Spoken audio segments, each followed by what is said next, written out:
गणेश उत्सवाच्या मूर्त्यांचा विषय हा पर्यावरणाच्या पेक्षा प्रचंड मोठा व्यापक आहे आणि त्यामुळे केवळ पर्यावरणाच्या एका दृष्टिकोनातून याला पाहून चालणार नाही। अध्यक्ष महोदय, गणेश उत्सव जो मुंबईमध्ये साजरा केला जातो याला केवळ महाराष्ट्रात नाही, मला 2 मिनिटं मला बोलू द्या, संपूर्ण देशभरातनं नाही तर जगातनं लोक पाहायला येतात। आज ते का पाहायला येतात? कारण सुंदर सुंदर मोठ्या मोठ्या मूर्त्या या लालबाग परळमध्ये उभारल्या जातात। 2 मिनिटं मला बोलू द्या। आणि त्याकरता जर त्याला एकच पर्याय तो म्हणजे पीओपी। शाडूच्या मूर्त्या या एवढ्या मोठ्या आपण उभारू शकत नाहीत आणि त्याकरता नाही, मला माझा पॉइंटेड प्रश्न आहे। जर आता नाही असं ते बोलतात म्हणून नाही, मी आपल्याशी बोलतोय। त्यामुळे केवळ पर्यावरणाच्या बाजूने आपल्याला बघून हे चालणार नाही। माझा एखादा कोणतरी जनहित याचिका दाखल करतो त्यावेळेला राज्य सरकारने का इंटरव्हीन केलं नाही हा माझा पहिला प्रश्न आहे। आपण चांगले वकील का दिले नाहीत? आपण यामध्ये आपल्या राज्याची बाजू का मांडली नाही हा माझा प्रश्न आहे। यामध्ये केवळ मूर्तिकारांचा रोजगाराचा प्रश्न नाहीये, शेकडो कोटींची उलाढाल ही त्या 10 दिवसामध्ये जेव्हा गणेश उत्सव साजरा केला जातो तेव्हा संपूर्ण मुंबईमध्ये होते। त्या छोट्या मोठ्या व्यापाऱ्यांचं काय? जेव्हा विसर्जन केलं जातं या पीओपीच्या मूर्तीचं लालबागच्या राजाचं विसर्जन केलं जातं, 24 तास ही मिरवणूक जेव्हा जाते तेव्हा करोडो लोक त्या मिरवणुकीमध्ये सहभागी होतात। हे पीओपीच्या मूर्तीशिवाय शक्य नाही। आणि त्यामुळे काल जाऊन जे आश्वासन दिलं ते त्याच्याऐवजी सीपीसीबी कडे जाऊन का नाही दिलं? वर सुद्धा यांचंच सरकार आहे, खाली सुद्धा यांचंच सरकार आहे। आता आम्हाला असं बोलून उपयोग नाहीये। अध्यक्ष महोदय, माझा सरळ सोपा प्रश्न आहे, माझा सरळ सोपा प्रश्न आहे की आपल्याला पीओपीवर किती दिवस आपल्याला सण समारंभामध्ये आपण व्यत्यय का आणतोय? हा विषय अतिशय महत्वाचा आहे, हा विषय अतिशय महत्वाचा आहे, यावर मला उत्तर पाहिजे। मंत्री महोदय अतिशय मंत्री महोदय 1 मिनिट, मंत्री महोदय 1 मिनिट बोला। अध्यक्ष महोदय, अत्यंत महत्वाच्या संवेदनशील विषयावर ही लक्षवेधी आहे। अशा वेळेला सन्माननीय सदस्य, तुमचं सरकार आहे ज्यामध्ये मुंबई उच्च न्यायालयाचे निर्णय आहेत आणि पर्यावरणाच्या रक्षणाची गरज नाही अशा प्रकारचे शब्दप्रयोगांचा वापर ते करतायत। जे कायदे या सभागृहाने, सर्वोच्च केंद्रीय सभागृहाने पारित केलेले आहेत त्या कायद्याच्या अंतर्गत त्या ठिकाणी याचिका आहेत।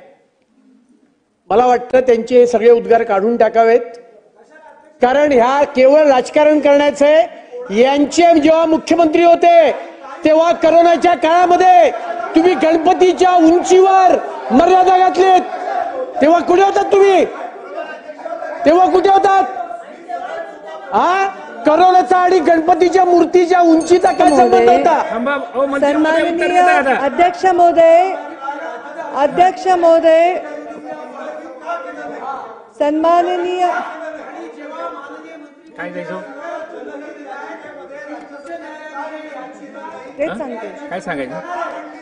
एक मला सन्माननीय सदस्य सरदेसाईजींनी जे प्रश्न मांडला मी त्याच्यावरच उत्तर देते आहे। अरे मंत्री महोदय उत्तर देताय ना, जे चुकीचं असेल ते काढलं जाईल। चुकीची आहे राज्य, एक चुकीचं असेल ते काढलं जाईल। काय सांगितलं? माझं उत्तर आपण सर्वांनी, मंत्री महोदय सन्माननीय सदस्य सरदेसाईजींनी जो प्रश्न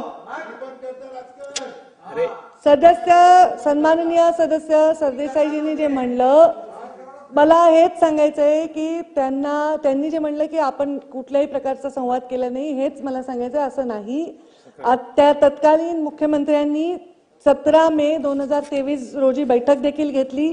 तसंच त्यांनी 24 जुलैला पीओपी मूर्ती आणि प्रदूषण घटक कमी कसं होईल, म्हणजे केवळ पीओपीमुळे प्रदूषण आहे का त्याच्यावर होणाऱ्या प्रक्रियांमुळे प्रदूषण आहे का त्याच्यामध्ये वापरल्या जाणाऱ्या रंगांमध्ये प्रदूषण आहे, ह्याच्या संदर्भामधली अत्यंत विस्तृत बैठक घेतली आणि या तांत्रिक गोष्टी तपासण्यासाठी मुख्य सचिवांची एक समिती गठीत केली।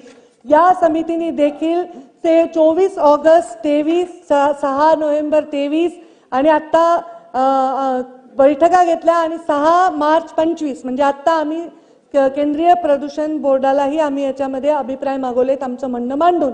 ते अभिप्राय अजून अप्राप्त आहेत कारण ते 6 मार्चला आम्ही त्यांना पत्र लिहिलेलं आहे। त्याचबरोबर ही अजून एक डेव्हलपमेंट आहे की आता आपल्याला राजीव गांधी विज्ञान तंत्रज्ञान आयोगही माहिती देणार आहे. आणि या दोन्ही बैठकात काही शास्त्रज्ञ आले होते. त्यांनी सांगितलं की आमच्याकडे असे कागदपत्र आहेत की ज्याने पीओपी हे प्रदूषित करत नाही असं म्हणणं आहे. पण केवळ पीओपी नाही, पीओपीवर होणारा रंगरंगोटी त्यांनी सुद्धा प्रदूषण होऊ शकतं. तर याच्यामध्ये आम्ही सकारात्मक करतोय. एकदमच बंदी नाही, तर जिथे कृत्रिम असे तलाव तयार करतो आणि त्याच्यामध्ये मूर्ती, ह्याच्यासाठी पण परवानगी देण्यामागे आम्ही सीपीसीबीला तसं सांगितलेलं आहे. तशी परवानगी घेण्याचा प्रयत्न आम्ही करत आहोत. तर आमचे प्रयत्न अविरत चालू आहेत, कारण ही भावना सगळ्याच सदस्यांची आहे. समोर बसणाऱ्यांच्या सदस्यांना गणपती महोत्सवाचा आणि आम्हाला नाही असं नाहीये, सर्वांना तीच भावना आहे. पारंपरिक हा आपला सण आहे, आपल्यासाठी अत्यंत महत्वाचा विषय. त्याचबरोबर उद्योगाचा पण विषय आहे. तर त्याच्यामध्ये प्रदूषण कमी करून या गोष्टी वगळून कसं करता येईल ह्याच्यासाठी आम्ही प्रयत्न करतो आहोत आणि आम्ही त्याच्यामध्ये आपली बाजू कुठेही मांडण्यासाठी तयार आहोत. सोमोटोच नागपूर खंडपीठाने हा विषय तेव्हा घेतल्यामुळे, या सीपीसीबीचे कंपल्सरी केल्यामुळे आम्हाला क्रमप्राप्त आहे. लक्षवेधी क्रमांक 3 साहेब लक्ष